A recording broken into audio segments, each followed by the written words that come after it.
Hello everyone. Let will continue the previous video lecture series.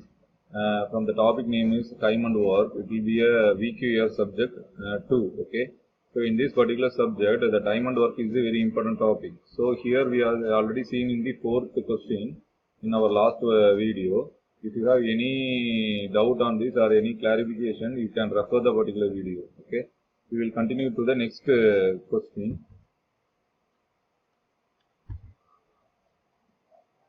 So the time and work problem, the fifth question is A alone can do a piece of work in 6 days and B alone in 8 days.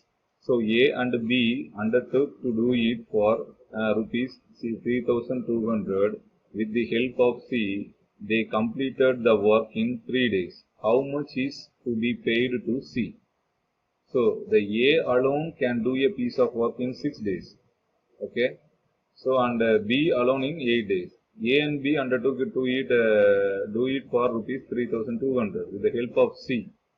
So they completed the work in 3 days. How much is to be paid to C? So the C's 1 day's work 1 divided by 3 minus 1 by 6 plus 1 by 8. So 1 by 3 minus 7 by 24, which can be getting the 1 by 24 the value.